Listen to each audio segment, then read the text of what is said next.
Welcome to sports live presented by White Plus Pro Sensitive toothpaste. আপনাদের সঙ্গে আছি আমি রঞ্জন শান্ত।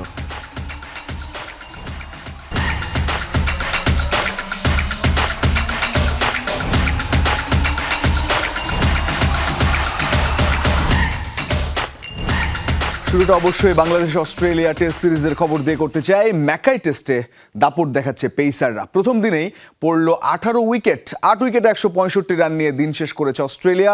অজিদের লিড এখন 101 রানের। শরীফুল ইসলামের নেয়া 6 উইকেটে এখনও আশার আলো দেখাচ্ছে টিম টাইগারদের। এর আগে টস হেরে ব্যাট করতে নেমে মাত্র 64 রানে অল আউট হয় বাংলাদেশ, যা কিনা নিজেদের টেস্ট ইতিহাসে চতুর্থ সর্বনিম্ন রানের রেকর্ড।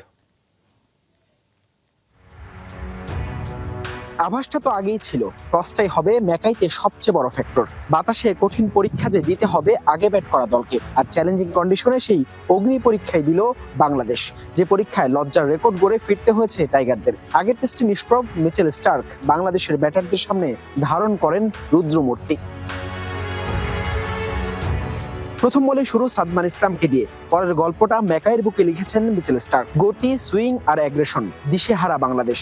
একের পর এক উইকেট শিকার করে একাই ধসিয়ে দিয়েছেন tiger batting unit. Tanzid Tamim, Sadman, Shanto, Liton 4 স্বীকৃত ব্যাটার ফিরেছেন শূন্য হাতে। শরীফুল, তাইজুল, হাসান মাহমুদ 3 টেলেন্ডারের ব্যাটে 35 রান। তাতেই কোনো মতে টেস্ট ইতিহাসের সর্বনিম্ন রানের রেকর্ড থেকে বেঁচেছে বাংলাদেশ।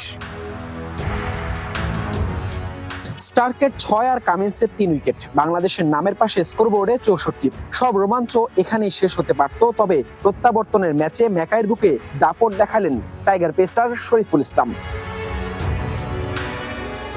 এই বাহাতি পেসারের 6 উইকেট শিকারে দিন শেষে অস্ট্রেলিয়ার স্কোর 8 উইকেটে 165। শরীফুলের ক্যারিয়ার সেরা স্পেলের পরও 101 রানের লিড অজিদের। এমন কন্ডিশনে প্রথম দিনের এই চাপ দ্বিতীয় দিনে আদৌ সামলাতে পারবে তো সফরকারীরা?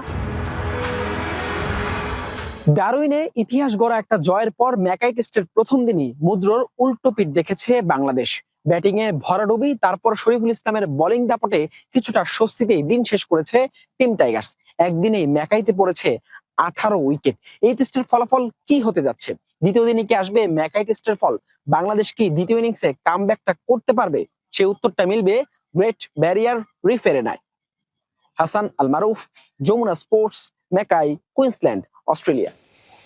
10 ওভারে 12 রান দিয়ে 6টা মেডেন আর 6টা উইকেট। প্রথম 10 রানের মধ্যে আসলে টাইগার টপ অর্ডারকে ফিরিয়ে শুরুটা দারুণ করেছিলেন মিচেল স্টার্ক। তিনি ডমিনেট করেছেন এবং নিজেদের টেস্ট ইতিহাসে চতুর্থ সর্বনিম্ন রানের যে লজ্জার রেকর্ড, সেই রেকর্ডের দেখা পেয়েছে বাংলাদেশ। অর্থাৎ 64 রানে গুটিয়ে গেছে ম্যাকাইতে। মাত্র 11 নম্বরে নামা শরীফুল ইসলাম, তিনি সর্বোচ্চ রান করেছেন 14 এবং শেষে নেমে দলের পক্ষে সর্বোচ্চ রান করার তালিকাতেও নাম লিখিয়েছেন এই বাহাতি পেসার। অস্ট্রেলিয়ার বিপক্ষে প্রথম ইনিংসে বাংলাদেশ গুটিয়ে গেছে মাত্র 64 রানে, গড়েছে লজ্জার একটা রেকর্ড। নিজেদের টেস্ট ইতিহাসে চতুর্থ সর্বনিম্ন রানের লজ্জার রেকর্ডটা নাম তুলেছে টিম টাইগার।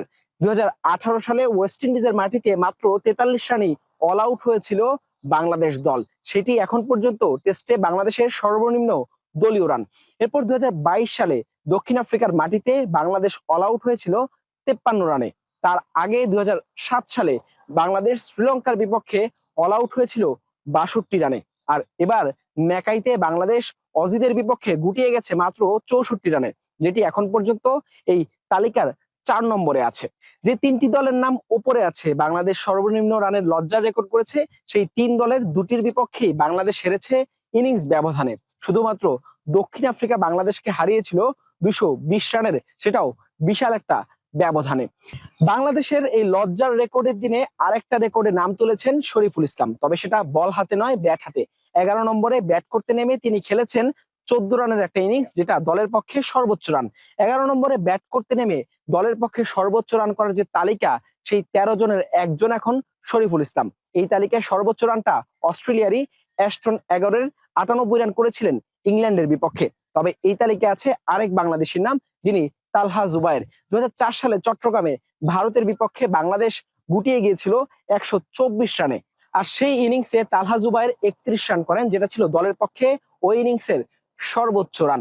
ম্যাকাইতে বাংলাদেশ নিশ্চয়ই চায়নি লজ্জার এই রেকর্ডটায় নাম তুলতে, নিশ্চয়ই শরীফুল ইসলামও চাননি এই রেকর্ডটা নিজের নামে করতে।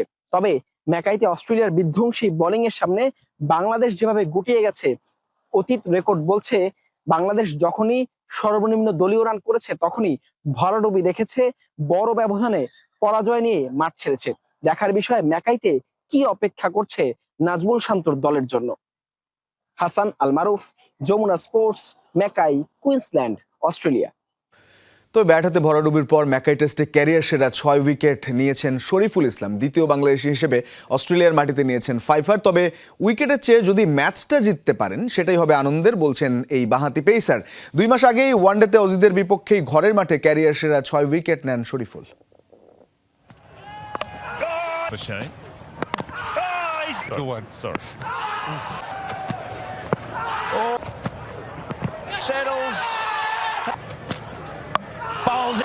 চোটের কারণে ডারউইন টেস্টে সুযোগ পাননি, বলেছিলেন দ্বিতীয় টেস্টে সুযোগ পেলে সেরাটা নিংড়ে দিতে চান। সুযোগটা পেয়েছেন, সেরাটা দিয়েছেন।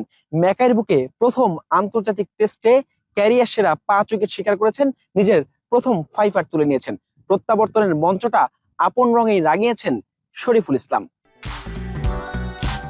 শেষ বিকেলে ম্যাকাইয়ের বুকে উঠছে লাল সবুজের পতাকা, উঠছেন শরীফুল ইসলামও। সূর্যের আলো যতক্ষণে ফিকে হয়ে এসেছে মরা ম্যাচে, ততক্ষণে আশার আলো জ্বালিয়ে দিয়েছেন এই বাঁহাতি পেসার। একের পর এক উইকেট নামের পাশে লিখেছেন। বাংলাদেশের ব্যাটিং এর হতাশা ছাই উড়িয়ে জ্বলজ্বলে শরীফুল। অস্ট্রেলিয়ার মাটিতে স্বপ্নের এক শুরু, ক্যারিয়ারে প্রথমবারের মতো 5 উইকেট, সেটাও অস্ট্রেলিয়ার মাটিতে একটা টেস্ট ভেন্যুর অভিষেকে। Travis Head, Marnus Labuschagne, Steve Smith, Beau Webster, Cummins Starc শিকার করেছেন একে একে 6 উইকেট। গতি, সুইং আর বাউন্সে অজিদেরকেও নাচিয়ে ছেড়েছে এই বাঁহাতি পেসার। হাসান মাহমুদের পর দ্বিতীয় বাংলাদেশী হিসেবে অস্ট্রেলিয়ার মাটিতে 5 কীর্তি গড়লেন শরীফুল। লাস্ট যেটা পাইছিলাম ওটাও ভালো লাগছে। সো সবচেয়ে ভালো লাগবে যদি ম্যাচটা জিতে, কারণ লাস্টে তো ওটা হেরে গেছে। সো আমি এখনো চিন্তা করতেছি না যে 5 উইকেট পাইছে খুব হ্যাপি, এরকম না। যদি ম্যাচ জিতি অনেক হ্যাপি হবে। আমরা তো ওই পাশ থেকে বোলিং করতেছিলাম, ওইখানে একটু বাতাসটা আমাদের এগেনস্টে ছিল, যার কারণে বলটা একটু বেশি সুইং করতেছিল। 2 মাস আগেই ঘরের মাঠে ওয়ানডেতে শিকার করেছিলেন ক্যারিয়ার সেরা 5, সেটাও অস্ট্রেলিয়ার বিপক্ষে নিজের প্রথম ওয়ানডেতে 5 উইকেট। 2 ফরম্যাটে পাওয়া 2 5 অবশ্য প্রতিপক্ষ হিসেবে পেয়েছেন অজিদেরকে। ইনজুরির কারণে জিম্বাবুয়ের বিপক্ষে টেস্টে সুযোগ হয়নি। শঙ্কা ছিল অস্ট্রেলিয়ার মাটিতে খেলা নিয়েও। ডারউইন টেস্টে বাংলাদেশের ইতিহাস গড়া জয়ে ফ্রেমবন্দি হয়েছেন ঠিকই, তবে আক্ষেপ তো ছিলই। এবার নিজের ক্যারিয়ার সেরা স্পেলে ম্যাকাইয়ের বুকেও জয়ের গল্প লিখতে চান শরীফুল। হাসান আল মারুফ, Jamuna sports, Mackay, Queensland, Australia. টেস্টে দীর্ঘ সময় ধরে রান করায় ভুগতে থাকা মার্নাস লাবুশেনকে নিয়ে বিস্ফোরক মন্তব্য করেছেন রিকি পন্টিং। তার মতে ব্যাকফুটে পুরোপুরি ব্যর্থ এই অজি তারকার সময় ফুরিয়ে এসেছে। এদিকে বাউন্সারের জাদুটাই বাংলাদেশকে মূলত এলোমেলো করে দিয়েছে বলে জানান সাবেক অজি অধিনায়ক এলিসা হিলি। 2 বছরের বেশি সময় ধরে নেই টেস্ট সেঞ্চুরি। বাংলাদেশের বিপক্ষে 3 ইনিংসে রান মোটে 36। অস্ট্রেলিয়ার ব্যাটিং লাইন আপে এখন সবচেয়ে বড় চিন্তার নাম মার্নাস লাবুশেন। এবার অস্ট্রেলিয়ার সাবেক অধিনায়ক রিকি পন্টিং সোজাসাপটা ঘোষণা দিয়ে দিলেন, লাবুশেনের সময় সত্যিই শেষ। এদিকে পন্টিংয়ের চেয়ে আরও এক ধাপ এগিয়ে মার্কওয়া দিয়েছেন দল থেকে বিরতিতে যাওয়ার ইঙ্গিত। পন্টিং আঙুল তুলেছেন লাবুশেনের টেকনিকের দিকে। তার মতে লাবুশেন এখন ব্যাকফুটে পুরোপুরি ব্যর্থ। ও ব্যাকফুটে থেকে কোনো রানই করতে পারছে না। টেস্ট ক্রিকেটে ব্যাকফুটে রান করতে না পারলে ব্যাটিং কতটা কঠিন হয়ে যায় তা বলাই বাহুল্য। 3-4 বছর আগে যখন ওর গড় ছিল প্রায় 70-এর কাছাকাছি, তখন ও ফ্রন্ট ফুট ও ব্যাকফুট দুটোই সমানভাবে ব্যবহার করত, কিন্তু এখন আর সেটা হচ্ছে না। ঘরের মাঠে প্রতিপক্ষকে বাউন্সারে কাঁপিয়ে দেওয়ার পর বিস্ফোরক মন্তব্য করলেন অস্ট্রেলিয়ান সাবেক অধিনায়ক এলিসা হিলি। ডারউইনে ব্যর্থতার পর ম্যাকাইতে পেসারদের কৌশল পরিবর্তনই এলোমেলো করে দিয়েছে বাংলাদেশকে। টেস্ট সিরিজে আমাদের কৌশলগত পরিবর্তনটা দারুণ ছিল। শুধু ফুল লেংথ বল নয়, ব্যাটারদের ফুল ওয়ার্ক এলোমেলো করতে মাঝে মাঝে বাউন্সার ব্যবহার করা জরুরি। কারণ সকালে মনে হচ্ছিল বাংলাদেশ দল আগের মতো আত্মবিশ্বাসী ছিল না। পরিবর্তনের পরই পুরো আক্রমণটাই আরও বেশি ধারালো হয়ে ওঠে। ম্যাকাইতে চলছে পেসারদের রাজত্ব। প্রথম দিনেই পড়েছে 18 উইকেট। সকালটা মিচেল স্টার্ক রাঙালেও বিকেলটা রঙিন করেছেন চোট থেকে ফেরা অজিদের ব্যাটিং ধসের নায়ক শরীফুল ইসলাম। রিয়ান রাফতি, যমুনা স্পোর্টস। ফিফার তত্ত্বাবধানে প্রথমবারের মতো হতে যাওয়া আসিয়ান কাপে বাংলাদেশের অংশগ্রহণ নিশ্চিত হয়েছে। ফিফা ও আয়োজকদের আনুষ্ঠানিক অনুমোদন পেয়েছে বাফুফে।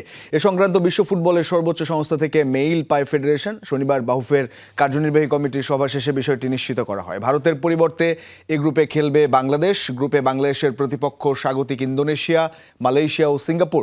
আগামী 24 সেপ্টেম্বর থেকে 6 অক্টোবর ইন্দোনেশিয়ায় হবে টুর্নামেন্ট। আসিয়ান কাপ আমরা খেলতে যাচ্ছি এবং খেলার অনুমতি পেয়েছি। আপনারা অনেক দিন যাবত এটার অপেক্ষায় ছিলেন। যেহেতু এটা ফিফা রিলেটেড খেলা, আমরা যদি ফিফার কাছ থেকে ক্লিয়ারেন্স না পাই তার আগ পর্যন্ত তো আর আপনাদেরকে আমরা কোনো কিছু জানাতে পারি না। যার জন্য আমরা গতকালকে রাতেই এটার ক্লিয়ারেন্সটা পেয়েছি এবং কনফার্মেশনটা পেয়েছি। আমরাও তাদেরকে অলরেডি কনফার্মেশন দিয়েছি যে আমরা খেলব। ঢাকার বুকে কংক্রিটের ভিড়ে যেখানে এক টুকরো সবুজ মায়াবী আশ্রয় হওয়ার কথা ছিল, সেখানে বাণিজ্যের থাবার অভিযোগ। গুলশানের শহীদ তাজউদ্দিন স্মৃতি পার্ক ও ক্রিকেট মাঠ 10 লাখ টাকার নামমাত্র মূল্য নিয়ে বাণিজ্য চালাচ্ছে গুলশান ইউথ ক্লাব। অথচ উত্তর সিটি কর্পোরেশনের সামান্য দূরে অবস্থিত এই টার্ফে টাকা ছাড়া খেলা যায় না বলে অভিযোগ করেছেন জনসাধারণ। খতিয়ে দেখে দ্রুত ব্যবস্থা নেওয়ার আশ্বাস দিয়েছে সিটি কর্পোরেশন। বিস্তারিত মেহেদী নাইমের রিপোর্টে। আধুনিক ঢাকার গুলশানে এই শহীদ তাজউদ্দিন স্মৃতি পার্ক আর খেলার মাঠ স্বপ্ন দেখায় সবুজ প্রকৃতি আর দুরন্ত শৈশবের। 8.87 একর জায়গা জুড়ে এই স্থাপনার মালিক সরকার, কিন্তু সিটি কর্পোরেশন ও রাজুক থেকে লিজ নেয় গুলশান ইউথ ক্লাব, যা তারা বাণিজ্যিকভাবে বিভিন্ন ক্লাব ও কর্পোরেট অফিসকে খেলা বাবদ ভাড়া দিয়ে আয় করছে। অভিযোগ, চুক্তিতে থাকলেও ফুটবল টার্ফ ও ক্রিকেট মাঠ জনসাধারণকে বিনামূল্যে ব্যবহার করতে দিচ্ছে না। আমরা এখন খেললাম এখানে প্রাইস অলমোস্ট 6K দিয়ে 90 মিনিটস। স্কুল বন্ধ ছিল, কতক্ষণ খেলতে পারছে। কিছুক্ষণ পর কোচ কয়টা ছেলেকে নিয়ে আসছে, বলছে বের হয়ে যেত। আর যদি ওর সাথে খেলতে হয় বলছে একটু টাকা দিতে হবে, আমাদের বের করে দিস। টার্ফে খেলতে হলেও পে করতে হয় এবং ক্রিকেট মাঠে খেলতে হলেও পে করতে হয়। এখানে শুধু যদি এমনি ঘোরার জন্য আসে কেউ, মানে জগিংয়ের জন্য, ওইটা ফ্রি। আপনারা যাদেরকে অ্যালাউ করে একমাত্র ইউথ ক্লাব এই অথরিটি আর কি, তারাই একমাত্র ফ্রি খেলতে পারে, তাছাড়া হলো সবাই ফ্রিতে খেলতে পারে। এই টার্ফটা তো ফ্রিতে খেলতে দেওয়ার একটা স্লট আছে, সেইটাই তুমি কি জানো বা সেটা আবেদন করেছো কখনো? না জানি না, এখন জানলাম আপনার থেকে। টাকা ছাড়া এখানে খেলতে দেয় না, প্রায় এখানে সবাই খেলে। 2009 সালে উচ্চ আদালত এই মাঠ সবার খেলার জন্য উন্মুক্ত করে দেয়, কিন্তু আবার ডিএনসিসি 2022 সালে মাঠ রক্ষণাবেক্ষণের জন্য বিজ্ঞপ্তি দিয়ে দরপত্র আহ্বান করে, যেখানে 10 লাখ টাকা দিয়ে এই স্থাপনা লিজ নেয় গুলশান ইউথ ক্লাব। 2025 সালে রাজুক এর বৈধতা নিয়ে প্রশ্ন তুললেও তারাই আবার অনুষ্ঠানের মধ্য দিয়ে চুক্তি চলমান করে। যখন কোনো কোচিং হয়, কোচিংয়ের সময় কোচিং হয়, তাছাড়া তো উন্মুক্তই আছে এটা। এবং সেটা যদি একটা সিস্টেমের মধ্যে না করেন, I can show you lot of video footage যে এই করে দেখা যাচ্ছে যে মাসের মধ্যে 500 লোক একসাথে খেলাধুলা করছে। এখানে যে আপনারা ওয়াকওয়ে লাইটিং দেখছেন গুলশান ইউথ ক্লাব করেছে, electricity bill Gulshan youth club দেয়, water bill Gulshan youth club দেয়, মেনটেন্যান্স গুলশান ইউথ ক্লাব করে। এখানে কিন্তু সিটি কর্পোরেশনও কিন্তু মেনটেন্যান্সের জন্য খরচ করে না, রাজুকও কিন্তু মেনটেন্যান্সের জন্য খরচ করে না। খরচগুলো কিন্তু গুলশান ইউথ ক্লাব করে। দুই দল এসে খেলাধুলা করবে, এই এখন বলবে আমি খেলবো, বলবে আমি খেলবো, দেখা যাবে যে কেউই হবে না, একটা ঝগড়াঝাটি ইটি হবে। প্রায় 2 কোটি টাকা দিয়ে এখানে ফুটবল টার্ফ বসানোর কথা বলছে youth club. Swimming pool, badminton, basketball court, এমনকি পার্কের ভেতর দোকান ভাড়া দিয়ে আয় করার দাবি তাদের। কিন্তু একে তো ঢাকায় খেলার মাঠের হাহাকার, তার উপর উত্তর সিটি কর্পোরেশন অফিসের মাত্র 1 কিলোমিটারেরও কম দূরত্বে অবস্থিত এই পার্ক নিয়ে কেন উদাসীন কর্তৃপক্ষ? ইউথ ক্লাব গুলশানের যে মাঠটি, এটা সিটি কর্পোরেশনের মাঠ। আমাদের কাছ থেকে তারা যারা নিয়েছে তারা তত্ত্বাবধান করার জন্য তারা বিপুল পরিমাণ অর্থ বিভিন্নভাবে ভাড়া দিয়ে করছে। এই বিষয়টা আমি আজকে আমলে নিলাম। আমি ইনশাল্লাহ আগামীকাল রবিবার অফিস করে এই বিষয়টাকে আমি ব্যবস্থা গ্রহণ করব যদি কোনো অনিয়ম কোনো কিছু থেকে থাকে। ঢাকার 2 কোটি মানুষের জন্য যেখানে প্রয়োজন কমপক্ষে 1600 মাঠ, 129টি ওয়ার্ডে অন্তত 129টি মূল মাঠ থাকা প্রয়োজন ছিল, চাহিদার তুলনায় সেখানে উন্মুক্ত খেলার মাঠ রয়েছে মাত্র 3%-এরও কম। খেলার মাঠের অভাবে হারাচ্ছে শৈশব, মোবাইল আসক্তিতে বাড়ছে অনিশ্চিত ভবিষ্যৎ। মেহেদী নাইম, যমুনা স্পোর্টস, ঢাকা। এবার শাস্তির মুখে পড়লেন আর্জেন্টাইন সুপারস্টার লিওনেল মেসি। প্রতিপক্ষ ফুটবলারকে আঘাত করায় এ মহানায়ককে আর্থিক জরিমানা করেছে MLS এর ডিসিপ্লিনারি কমিটি। মূলত ফিলাডেলফিয়ার মিডফিল্ডার কুইন সুলিভানকে আক্রমণ করায় এই শাস্তি পেতে যাচ্ছেন তিনি। তবে ম্যাচের দিন এই কাণ্ড রেফারিদের চোখ এড়িয়ে গেলেও পরবর্তীতে সেই ম্যাচের ভিডিও পর্যালোচনা করে এই সিদ্ধান্ত নেয় MLS কর্তৃপক্ষ। মাঠের দুর্দান্ত পারফরমেন্সের পাশাপাশি এবার এক অনাকাঙ্ক্ষিত বিতর্কে জড়ালেন ফুটবল জাদুকর লিওনেল মেসি। মেজর লিগ সকারে ফিলাডেলফিয়া ইউনিয়নের বিপক্ষে উত্তেজনাকর ম্যাচে প্রতিপক্ষ ফুটবলারকে আঘাত করায় আর্জেন্টাইন এই মহাতারকাকে আর্থিক জরিমানা করেছে মেজর লিগ সকারের ডিসিপ্লিনারি কমিটি। ঘটনাটির সূত্রপাত ফিলাডেলফিয়া ইউনিয়নের বিপক্ষে ইন্টার মায়ামির 2-2 গোলে ড্র হওয়া রোমাঞ্চকর ম্যাচের শেষ মুহূর্তে। মাঠের উত্তপ্ত পরিস্থিতির মধ্যে ফিলাডেলফিয়ার মিডফিল্ডার কুইন সুলিভানের সাথে তর্কাতর্কিতে জড়ান মেসি। এক পর্যায়ে বল ছাড়াই পেছন থেকে সুলিভানের মাথায় আঘাত করে বসেন এই ফুটবল ঈশ্বর। ম্যাচ চলাকালীন বিষয়টি রেফারির নজর এড়িয়ে যাওয়ায় কোনো কার্ড দেখতে হয়নি তাকে। তবে ম্যাচের পর ভিডিও ফুটেজ পর্যালোচনা করে MLS ডিসিপ্লিনারি কমিটি। এরপরই মেসির বিরুদ্ধে শৃঙ্খলা ভঙ্গের দায়ে আর্থিক জরিমানা ঘোষণা করা হয়, যদিও জরিমানার পরিমাণের বিষয়টি জনসম্মুখে প্রকাশ করা হয়নি। এদিকে একই ম্যাচের শেষ মুহূর্তে অন্য একটি হাতাহাতির ঘটনায় ফিলাডেলফিয়ার কাভান সুলিভান এবং মায়ামির ইয়ানিক ব্রেথওয়েটকে লাল কার্ড দেখে ছাড়তে হয় মাঠ। সম্প্রতি পিতা হোর্হে মেসির প্রয়াণের পর এটিই ছিল ইন্টার মায়ামির হয়ে লিওনেল মেসির প্রথম মাঠে নামা। শোক কাটিয়ে উঠে ম্যাচে এক চমৎকার গোল করে দলকে সমতায় ফিরিয়েছিলেন তিনি। কিন্তু ম্যাচের শেষের এই অনাকাঙ্ক্ষিত ঘটনাটি এখন বিশ্বজুড়ে ফুটবল ভক্তদের আলোচনার কেন্দ্রবিন্দুতে। সানজানা আইভি, যমুনা স্পোর্টস। ফিফার শাস্তির পর আর্জেন্টিনাকে নিয়ে কড়া মন্তব্য করেছে স্পেনের গণমাধ্যম। স্পেনের শীর্ষস্থানীয় সংবাদ মাধ্যম মার্কা তাদের প্রচ্ছদে আর্জেন্টিনাকে নিয়ে কড়া শিরোনাম দিয়েছে। হার মেনে না নিতে পারায় জন্য কঠোর শাস্তি, এমন শিরোনাম দিয়েছে স্প্যানিশ গণমাধ্যমটি। প্রচ্ছদে গাভির উপর পারেদেসের ছবিও প্রকাশ করেছে মার্কা। এছাড়াও তাদের এক প্রতিবেদনে আর্জেন্টিনার খেলোয়াড়দের আচরণ নিয়ে তীব্র সমালোচনা করা হয়েছে। ফাইনালের পর স্পেনের গাভিকে আঘাত করার ঘটনায় পারেদেসকে নিয়ে ব্যবহার করা হয়েছে কঠোর ভাষা। তাকে সবচেয়ে বর্বর খেলোয়াড়দের একজন হিসেবে দাবি করেছে গণমাধ্যমটি। আবারও আলোচনায় আর্জেন্টিনার বিশ্বকাপ জয়ী তারকা আনহেল ডি মারিয়ার অবসর। নিজের ভবিষ্যৎ নিয়ে অনিশ্চয়তার কথা জানিয়েছেন তিনি। করিন্থিয়ানসের কাছে 1-0 গোলে হেরে বিদায় নেয় রোজারিওর সেন্ট্রাল ম্যাচের পর ডি মারিয়া বলেন, এটি কঠিন সময়। তার স্বপ্ন ছিল আরও এগিয়ে যাওয়া। এখন কিছুটা সময় নিয়ে তিনি ভাববেন ভবিষ্যতে কি করবেন। 38 বছর বয়সী ডি মারিয়া 18 বছর ইউরোপীয় ফুটবলে কাটানোর পর 2025 সালে নিজের শৈশবের ক্লাব রোজারিও সেন্ট্রালে ফেরেন। ক্লাবটির সাথে 2027 সালের জুন পর্যন্ত চুক্তিও বাড়িয়েছেন তিনি। তবে পরে সামাজিক যোগাযোগ মাধ্যমে ডি মারিয়া পরিষ্কার করেছেন তিনি এখনই অবসর নিচ্ছেন না। ভক্তদের উদ্দেশ্যে তিনি বলেছেন এখনই হাল ছাড়ছেন না তিনি। ফিফা সভাপতি জিয়ান্নি ইনফান্তিনোর ওপর থেকে সমর্থন প্রত্যাহারের ঘোষণা দিয়েছে ডেনমার্ক ফুটবল অ্যাসোসিয়েশন।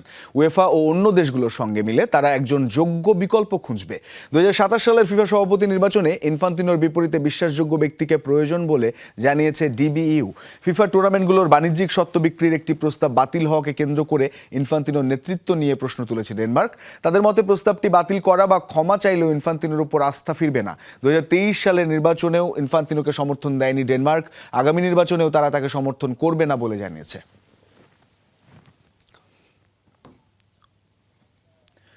দ্বিতীয় মেয়াদে রিয়াল মাদ্রিদের দায়িত্ব নিয়েছেন হোসে মরিনিও। তার সবচেয়ে বড় চ্যালেঞ্জ হতে পারে একই সাথে বেলিংহাম, ভিনিসিয়াস, এমবাপ্পেকে খেলানো।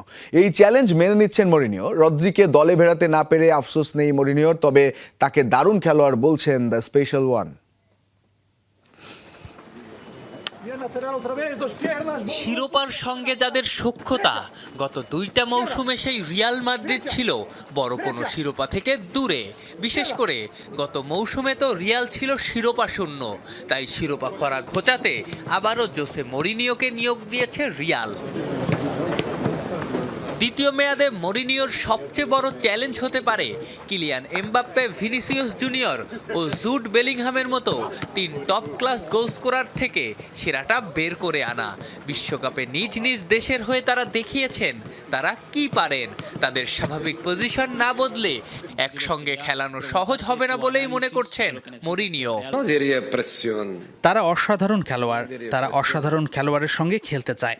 ট্যাকটিক্যালি তাদের একসঙ্গে খেলানো কঠিন হতে পারে। ভিনির জন্য নিখুঁত ব্রাজিল পেয়েছে আনচেলত্তি, কিলিয়ানের জন্য পেয়েছে দেশমস, জুডের জন্য তুখেল।